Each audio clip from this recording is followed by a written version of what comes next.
Things About Beluga Whale. I Wish I Had Known Sooner by Azra Shifa, Dinia Adinda, dan Fielda Anindita Putri, kelas Fisiologi Biota Laut. Hal-hal tersebut meliputi beluga whale dan karakternya, serta pergerakan dan juga implementasi dari karakter beluga whale. Paus beluga atau dengan nama spesies Delphinapterus leucas merupakan mamalia laut. Memiliki berat 1.600 kg atau setara dengan 3.520 pounds.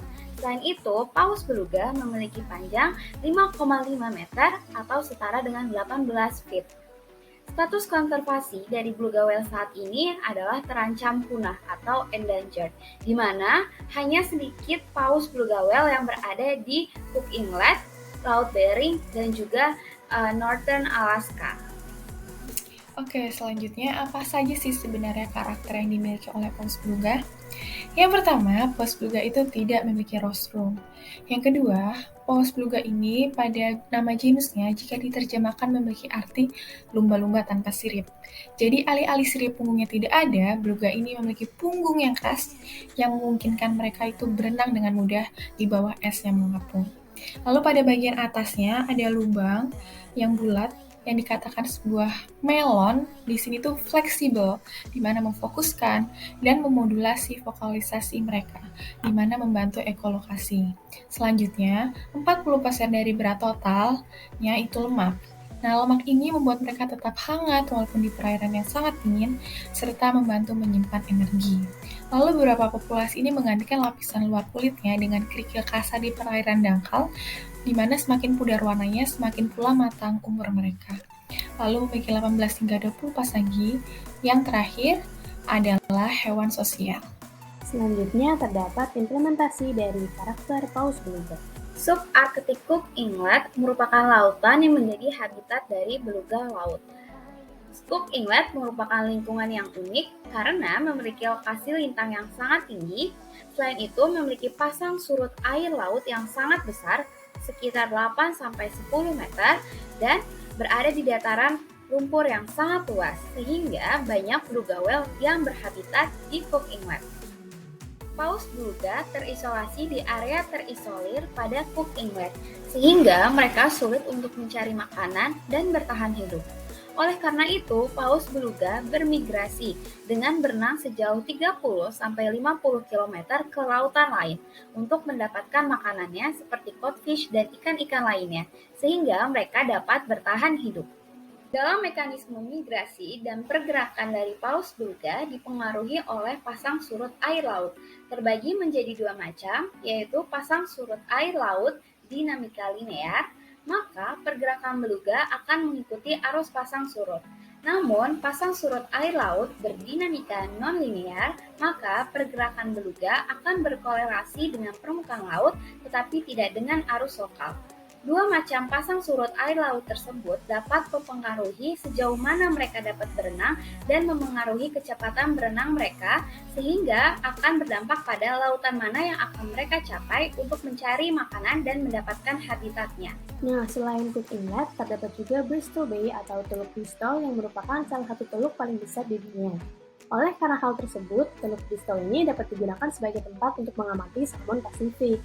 Sehingga dari Teluk Bristol ini juga dapat dipelajari mengenai distribusi musiman dari beluga whale. Kira-kira bagaimana sih pergerakan beluga whale di Teluk Bristol?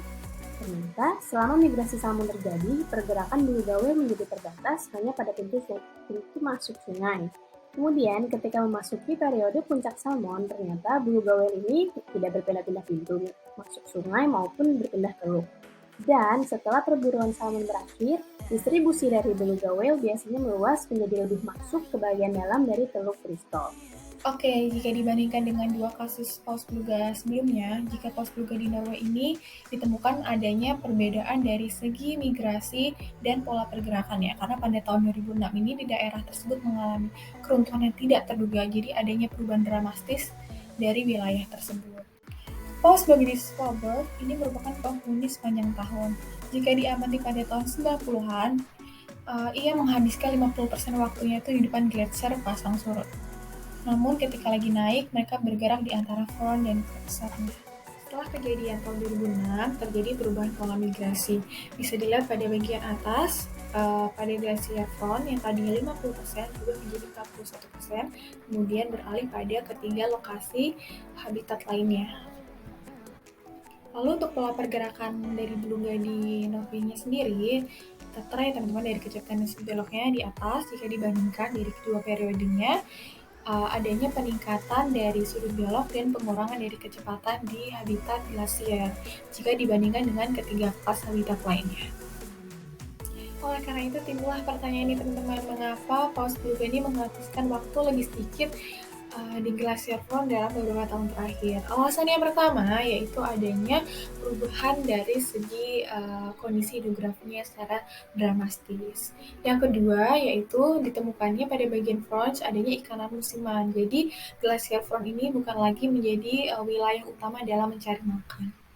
In conclusion, beluga whale atau Delphinapterus leucas merupakan mamalia dengan status konservasi endangered dengan ciri khasnya yaitu tidak memiliki sirip.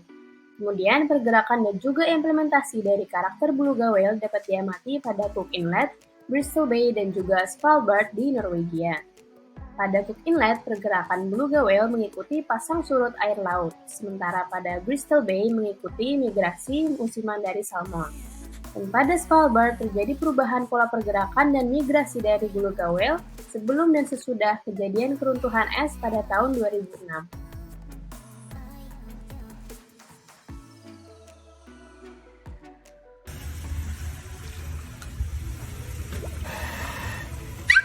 What you doing, Gray?